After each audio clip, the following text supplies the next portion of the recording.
Japón, un camarógrafo aficionado, pudo captar al ovni que se había visto en las ciudades de México y Puebla durante el eclipse. Se puede observar al objeto suspendido sobre el monte Unsen. Al amplificarlo, los técnicos japoneses descubrieron que era el mismo ovni que se había grabado en México. Un evento que no tiene precedente en la historia. Il filmato è stato girato nello zoo della città di Sydney. This sequence was shot at the Sydney Zoo. It's interesting to notice the presence of both UFOs and various ground landmarks, such as buildings in the zoo, and the tree at the close of the film. The object can be clearly seen behind this tree with its reddish circle of light created by the electromagnetic energy that moves it.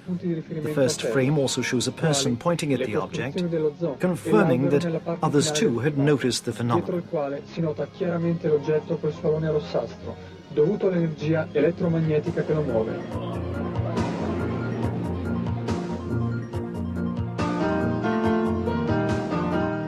There are many theories concerning the nature of UFO phenomena. The best known is no doubt the extraterrestrial one, which believes that unidentified spaceships are spacecrafts from other worlds. Intelligent life beyond the Earth is something that has always deeply involved and divided scientists and interested people. Our movie world is closely related with an attitude that is common to us men of the Earth, or the men of the Earth who are really men of the universe, because often they travel the universe to conquer it. Well, the beings I know are not in the least interested in conquering anything, from imagination to reality. In short, there's a great gap.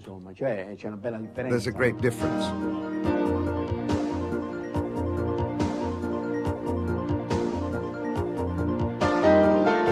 Official reports drafted by authorities still claim there's no evidence to indisputably confirm theories regarding cosmic visitors, and many beliefs on the shape of spaceships, flying saucers, or rotating cigar-shaped craft, and on the presence of small aliens with green skin are still groundless.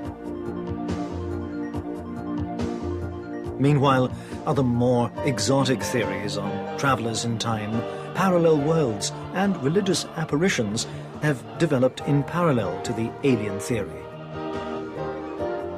These theories are spread to lead to a convenient definition of the irrational, of the alternative, but they clearly belong to the field of imagination and of scientific speculation.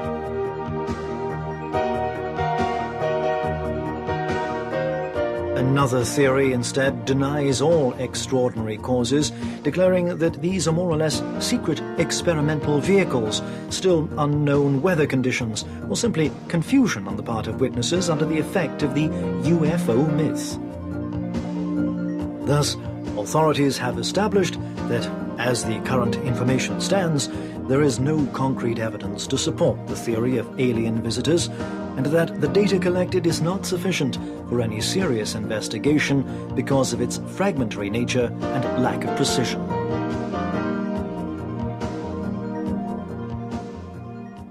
The real problem that arises when we face events that concern an alien intelligence is the great variety of races reported by witnesses of close encounters. But since man is the obvious reference for all things, we need a new yardstick. If someone is visiting our planet, and over 4 million people in America and almost 1 million in Italy say they have been abducted, it might be interesting to know who took them, and especially why, rather than the type of vehicle they used. What is life like on the other side? What do they eat? What do they think? What are their hobbies? What's important for them? Cataloguing alien races through the tales of witnesses of close encounters, we come to the philosophical conclusion that Homo sapiens is not the final stage of our evolution as human beings. It looks like there are quite a few surprises in store for us further down the road if we survive our own destructiveness.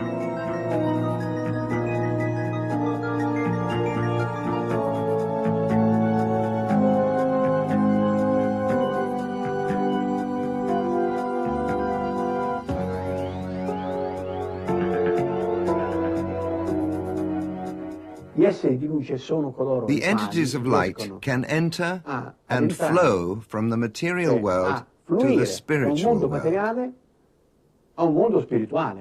to a world of light. We are all beings of light, so are they, but they know it and we don't. Most probably these beings were mistaken as divine messengers in the past, but there's little information about their physiology. It seems they had reproductive difficulties. They also seem interested in a cultural exchange with the human race. Exogamy, sexual relations between an alien and a human.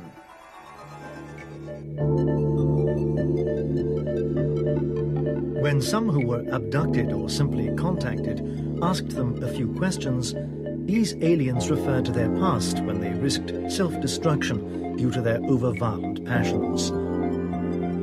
They have small exploratory spacecrafts and large vessels for long explorations and for the defense of their territories.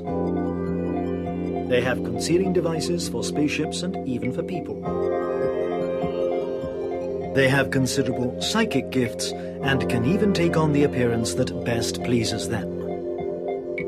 Their large, slanted eyes, generally covered by dark lenses, laterally embrace the skull, and this gives them their disquieting appearance.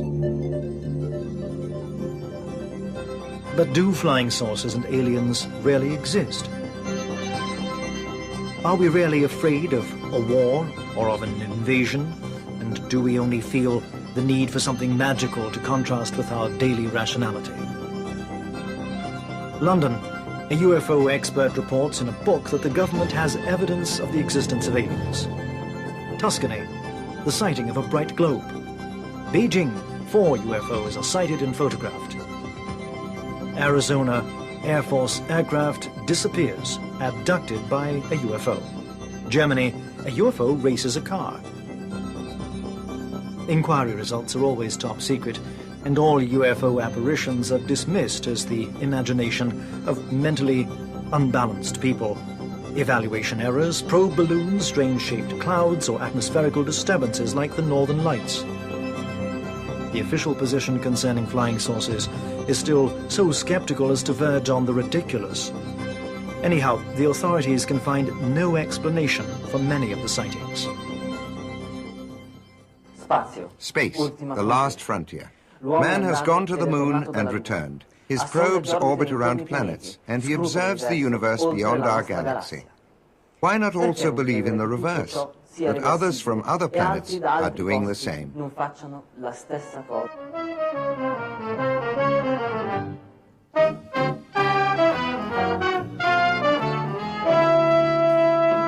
Many scientists who believe in alien beings have met at symposiums on the universe, but none of them, not even those who design research projects on other civilizations, believes in UFOs.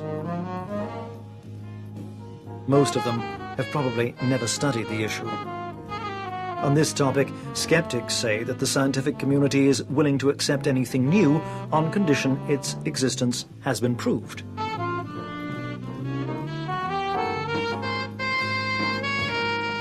There's often a tendency to forget the existence of people who are professionally dedicated to studying the sky. Not only astronomers, but military bases dedicated to listening to sounds from space. For example, in the United States, there's an underground base in Colorado Springs worthy of science fiction. The American Air Force's nervous system is concentrated there. It centralizes information from throughout the world. It scans the sky 24 hours a day with a radar network that spreads throughout the world and with various methods to listen to sounds from space through satellites, ready to report any suspicious vehicle.